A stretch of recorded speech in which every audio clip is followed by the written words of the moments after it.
Read switch જે છે એ એક પ્રકારની સ્વિચ છે જે મેગ્નેટના જોડે સંપર્કમાં આવવાથી બે વાયરને જોડી દે છે.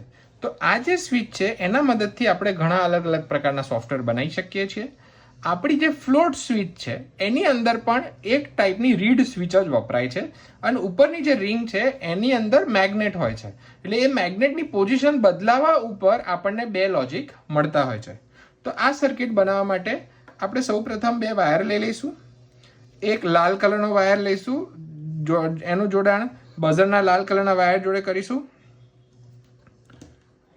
પછી આપણે કાળા કલરનો વાયર છે એને કનેક્ટ કરીશું રીડ સ્વિચ સાથે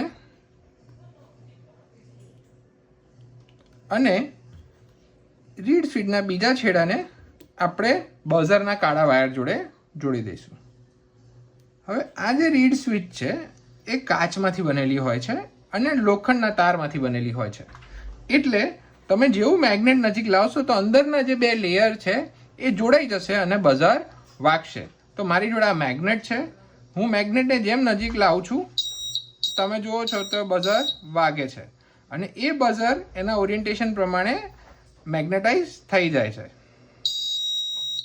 તમને હું નજીકથી બતાવું તો આ રીડ સ્વિચ છે, આ મેગ્નેટ છે. મેગ્નેટ નજીક લાવવા પર એ ચાલુ થાય છે, મેગ્નેટ દૂર લઈ જવા પર એ બંધ થઈ જાય છે. મેગ્નેટ નજીક લાવવા પર એ ચાલુ થાય છે, મેગ્નેટ દૂર લઈ જવા પર એ બંધ થઈ જાય. તો આવી રીતે રીડ સ્વિચ વપરાય છે. આને આપણે સિક્યોરિટી પ્રોજેક્ટમાં કે કોઈ પણ વસ્તુના એક્ટિવેશનમાં અલગ અલગ રીતે વાપરી શકાય છે. તો આવી રીતે રીડ સ્વિચની અંદર મેગ્નેટિક કોન્સેપ્ટના લીધે બે તારના જોડાણ થવાથી સ્વિચ એક્ટિવ થાય છે અને બઝર વાગે છે. ધન્યવાદ.